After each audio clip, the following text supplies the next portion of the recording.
You guys will be very happy to know I have finally bought some new eyelashes. What do we think? These were my old ones. They are like the grossest things in the world. Do I want to show? Yeah, go on then. This is my dirty little secret. Look at that. That is absolutely abysmal. So they can finally go in the bin. Oh, look at my new one. Oh, there is nothing quite like new eyelashes. And today I'm rocking the blue because my project level up is my Mini Triochrome palette. You guys may know I've had some issues with this. We're not the best of buddies, and that is why I rolled it into this project. I'm currently on level 2. If you're new to this project pan, it was created by the wonderful Sophie Alexandra. And for level 1, you use every single shade in a palette 1 time and hit 1 pan. For level 2, you use every single shade 2 times, hit 2 pans, and it goes all the way up to level 5, where you can then refresh. I recently refreshed. My level 1 was the NYX Ultimate Jean Baby palette, and my level 2 is, of course, my Mini Triochrome. So I'm going to go through all of my progress. I do have some looks to share with you. I've been so bad at photographing looks recently. I'm so sorry. But just before we do jump into the video, if you have not already, like and subscribe because I do so many project pans. I also love bright, fun, colourful makeup. Today I'm wearing some of my new Pastel Roses shades. I did do an indie eyeshadow haul. If you were interested, that would have been the last video live on my channel. It was so satisfying. So many beautiful duochromes. Honestly, I'm still on a high from that video. But that was last video. Let's talk about this video. So, my Natasha Denona Mini Triochrome. This is what it looked like last month. I hadn't used it much, to be honest. I'd only used it maybe 2 times. And the reason why I hadn't used it is because I really don't like this palette. I wanted to get some insight on how I liked it. I kind of used it in my review, then put it in my drawers, forgot about it, didn't want to touch it ever again. And I've decided that, you know what, I need to make an opinion on it. And that is obviously why I decided to roll it into this project. And this is what it looks like today. Hopefully you can see it is a little bit more used. Of course, we don't have any pans as of right now, but I'm very happy to say that I have used every single shade 2 times at least.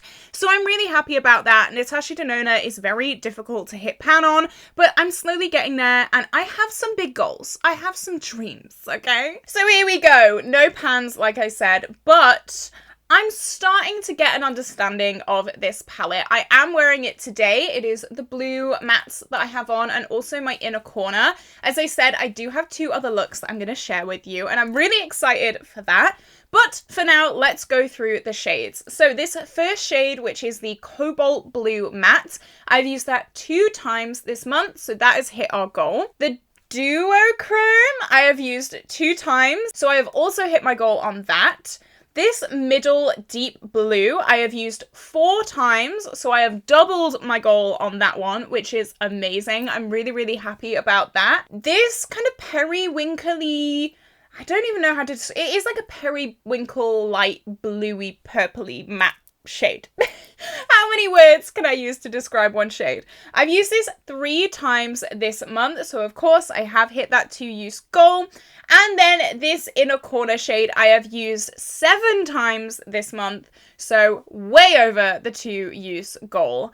I have some thoughts about this palette now. I think it's okay. It's not as bad.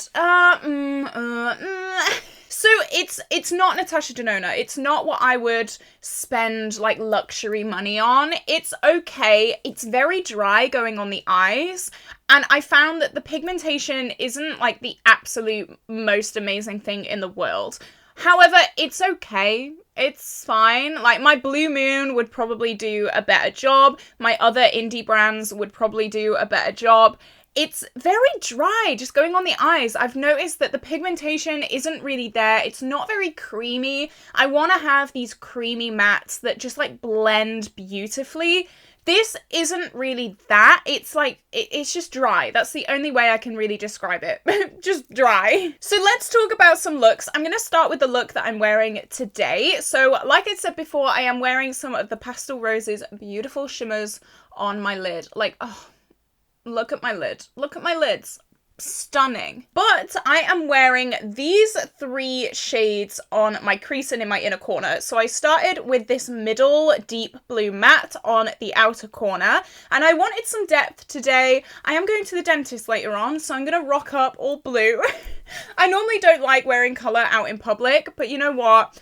I'm gonna do it. I'm gonna brave it. I don't really have much time, so the dentist is gonna have to suffer the blueness of my eyes, which, I mean, they should be grateful for. So I have used this on my outer corner as just a deepening up shade, and then I blended it with this periwinkly blue matte, and I actually really like how these two blend together. The blend isn't, like, perfect. I could probably blend it a lot more, but to be honest, I've spent quite a long time blending it already, and it's just gonna have to do. And then on the inner corner, I have this like silvery, bluey, shimmery shade. I do like this look. I love blues. Like, this is like a good look for me.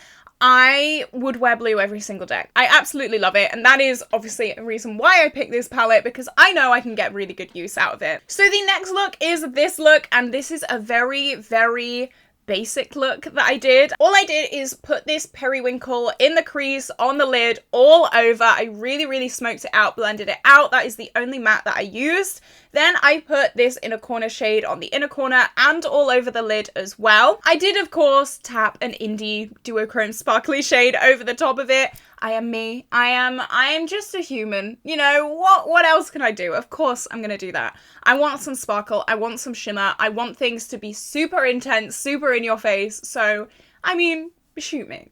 So the next look is actually going to be a screenshot of a video because I forgot to take a picture. I'm really going to try and take a lot of pictures over the next few months because I want to include more looks in my videos. But this is the look that I did with this palette. Again, obviously not all this palette. I did use this in conjunction with my The Pastel Roses A Tale of Frozen Dreams palette, which, side note, is so stunning and beautiful. I absolutely love that. But I ended up using this deep blue as a wing. I'm not sure if you're going to be able to see in the pictures because I did find that my lashes kind of hid the wing part of it, but I did use these 2 shades, so this super dark blue matte, and then I topped it over with this blue duochrome as well to try and make a duochrome-y wing, but this duochrome just doesn't show up much. It just doesn't want to show up, really. So that was a little bit disappointing. That was definitely one of the most disappointing aspects of this eyeshadow palette. When I have a duochrome, I want it to be indie brand quality. It's not. It's just not. So that was those 2 shades. And then, of course, I used this shade on the inner corner. It's so easy to just use on the inner corner, throw it on, no thought, it's fine. So they're the 3 looks that I took pictures of. The other looks would just be quite, you know, similar to this probably. My goals for next month. I do want to keep using this inner corner because I think I can get some good progress on it. I don't know if I'll have pan on anything by next month, which is kind of annoying, but Natasha Denona is difficult to hit pan on. So I think it's probably going to be 2 of these 3 shades that I hit pan on to level up. I really do like these 3 shades. These 2 shades, not so much. I will probably continue using this deep blue as a wing for different looks because that is really good to incorporate in even just like basic office looks. Just having a blue wing spices it up a little bit without being so in your face. And obviously this inner corner, so easy to use. I do also love this periwinkle. It's got a lot of kick up as well, so maybe that can help us a little bit. But who knows? Let me know down below, what do you think this palette will look like next month? I am a little bit scared to level up to level 3. As I said in a few videos now, I am pretty overwhelmed with eyeshadow, but I'm trying my best. I'm keeping on, and hopefully I can get this with 2 pans on it quite soon. I am glad that I've rolled this in to the project. It has given me a good sense of if I like this palette, if I don't like this palette, but it does make me a little bit sad still. But I've gone on so many Natasha Denona rants over the past month. It's actually been crazy, so I'm not I'm not going to do it today. So this is it. This is my update for Project Level Up. I hope you did enjoy it. What is your Project Level Up palette right now? A lot of people do randomize their palettes. I like to hand choose them. So if you've randomized them, is it a good palette? Are you happy or are you really unhappy? I hope you're not too unhappy. But this is it. This is where I'm going to love you and leave you guys. I hope you have an incredible day and I will see you tomorrow for a brand new video. Bye bye!